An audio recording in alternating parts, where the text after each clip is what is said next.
wrote a book called How to Dismantle the NHS in 10 Easy Steps, which is really trying to tell the story that's the background to the junior doctor dispute and the movement. And that story is 30 years old, really, at the very least. And it's a story of how the NHS has really come a very long way from where it started out as a publicly run, funded and owned healthcare system, and it's now a market system. And I would say, actually, we are dangerously close to the end game, and I'll come on to that. So in terms of, for me, the junior doctor dispute is part of course, that much bigger picture of privatisation. It's about a number of issues, particularly bringing the wage bill down to pave the way for greater profit margins for corporates, and of course an attack on terms and conditions, paying conditions that you always see with privatisation. In terms of that journey, that narrative and that process, it started really in the 80s.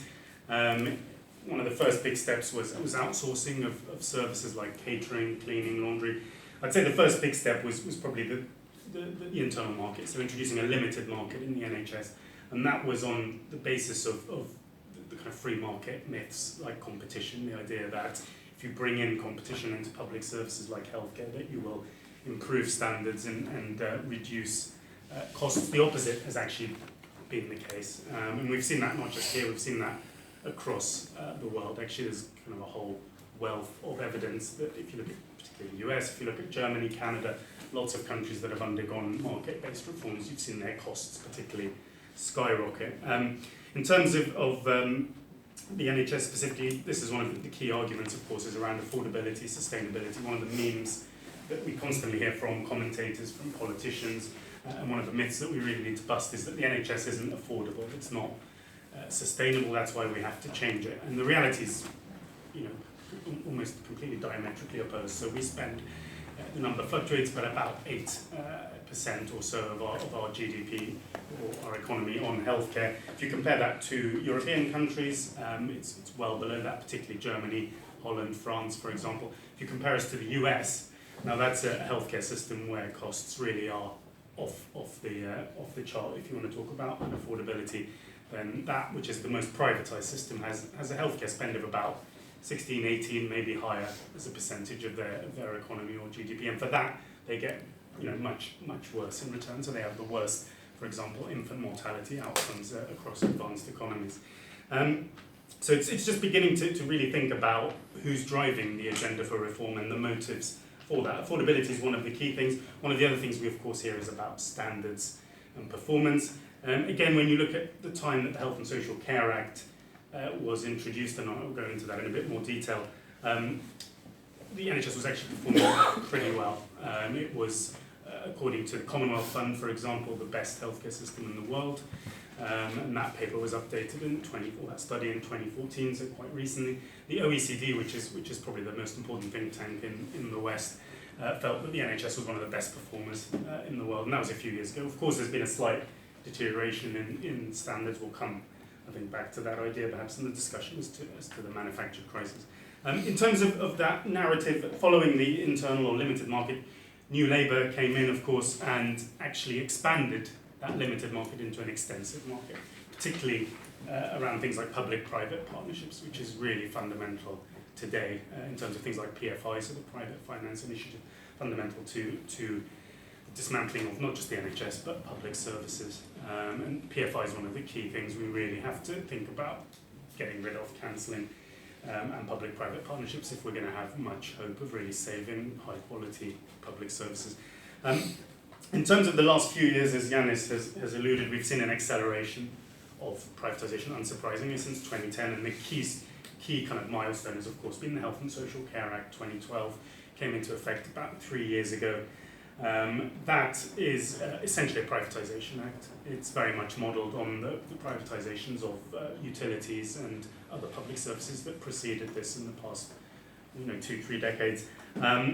The reason that I call it a privatisation act, and in fact in legal terms it effectively abolishes the NHS, which sounds very dramatic and very confusing for people along with the word privatisation, because on the surface things look very similar. Yes, there may be longer waiting lists, they can see that there's a bed crisis or an A&E crisis, but apart from that people still go to their GP or to hospitals, and everything remains free at the point of delivery. And that's one of the key kind of methods in which this has all been concealed.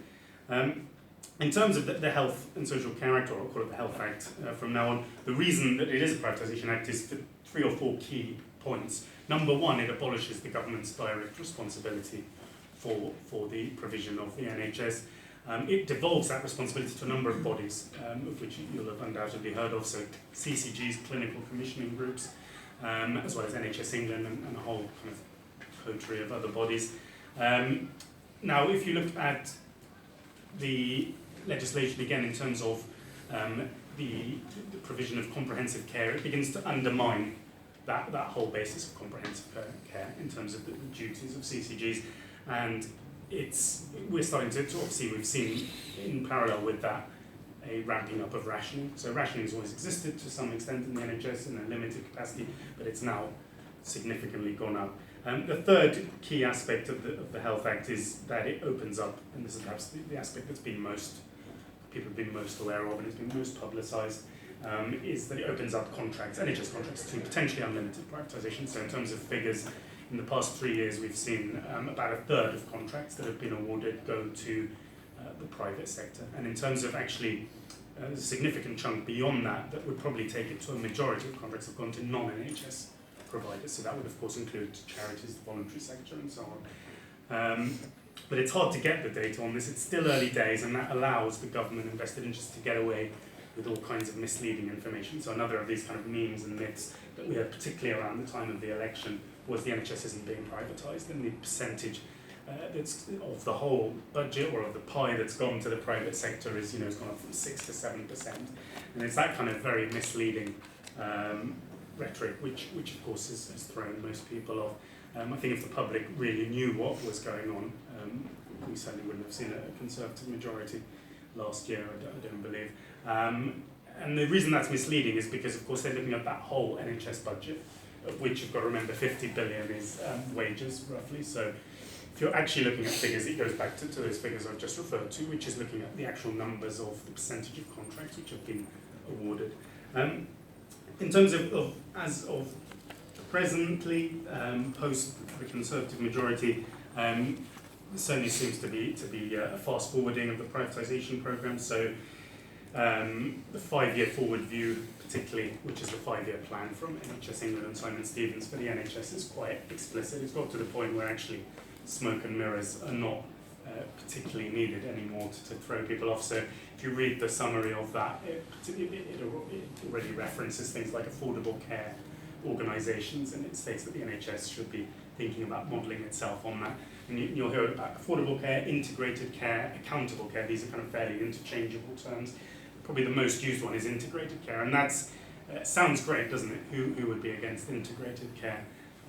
But what it really is when you're talking about, there's of course different types. When you're talking about healthcare being integrated, it's actually a US concept, and it comes from health maintenance organisations like Kaiser Permanente in the States, and they're based in California. Jeremy Hunt actually specifically cites them in, for example, when he's been in front of the select committees in Parliament. And the reason that's important is because if you've seen Michael Moore's Sick Hope, you'll have probably begun to have a peek into how integrated care actually functions. And it's being sold as care in the community, and we're seeing these integrated care organisations springing up already across the country. What it really means is that it's about reducing costs. And they sell it as care in the community, reducing costs but improving standards at the same time. It's really kind of Orwellian doublespeak. It's very hard to reduce costs and improve care at the same time. The way what happens when you reduce costs is you do that by denying care. And of course you begin to see that shift towards an insurance system in that very sentence. If you look particularly at some of the main players, policymakers, planners behind the scenes, they're all kind of on the record as being in favour of dismantling the NHS. You'll never hear that never say that on TV or in the mainstream media, but they are all on the record in very illuminating quotes. So Jeremy Hunt, I think we're all fairly aware of the book that he co-authored called Direct Democracy, in which they called for the NHS to be dismantled. Again, Nick Seddon, who's David Cameron's main health advisor, used to work for Circle, which is a private healthcare company, and for Reform, a pro-market think tank. Again, he wrote a series of Telegraph articles in which he talks very openly about how the NHS should be merged with insurance companies. Those who can pay should pay for their healthcare. And he's, of course, in Downing Street as the Prime Minister's main health advisor. So you begin to get an idea of course, the real intentions behind the PR and the spin. Integrated care will essentially tie in with a massive programme of hospital closures. So up to 66 hospitals up and down the country are facing closures of some kind.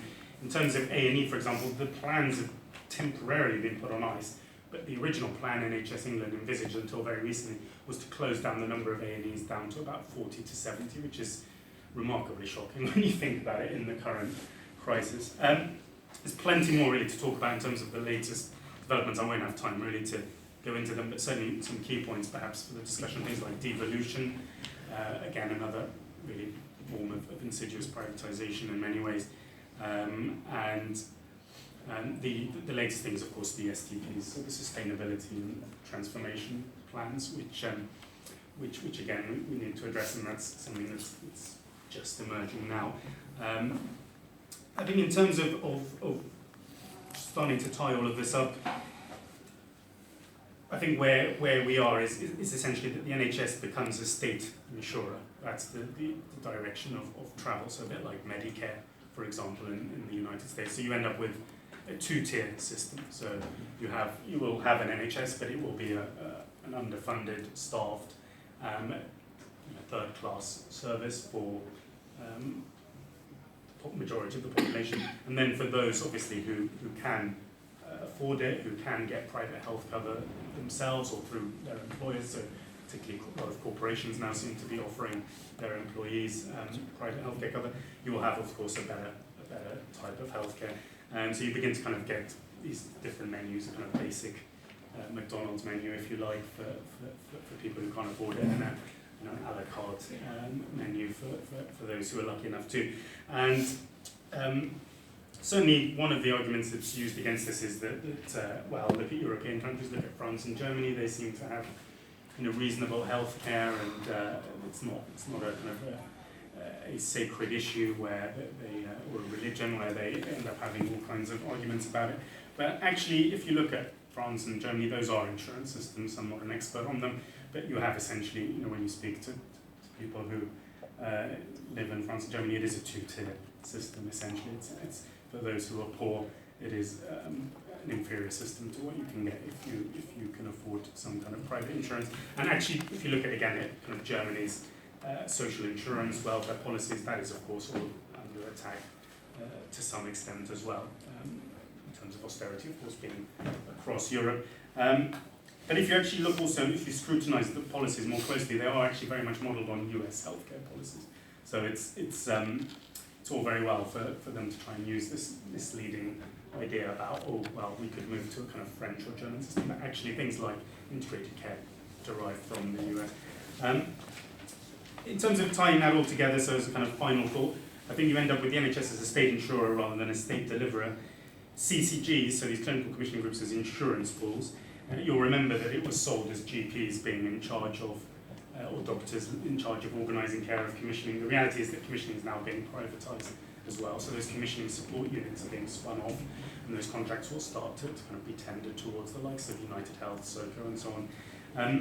And so that funding stream will be administered increasingly by privatised commissioners to more and more private companies, as we've seen on those numbers on the contract. We're already seeing personal health budgets, for example, being rolled out. Those mean that they've existed in social care for some time. It means that people will be given, they already have been given, pots of money for their healthcare. It runs concurrent right now to your normal NHS services, but what it does do is begin to open the door towards co-payments and top-up payments. So that's definitely a very important kind of watch this space as personal health budgets, and that's potentially something that's going to be expanded to millions of patients, so another kind of important area for discussion. I've kind of focused very depressingly on the extent of the problems and the situation, because I think it doesn't get anything like enough airtime, and most people, I think, are including the majority of NHS staff, I think, are very oblivious to how far advanced this juggernaut of privatisation is. I think we particularly need to, of course, think about solutions, but I'll leave that for discussion. Thank you. Thanks so much.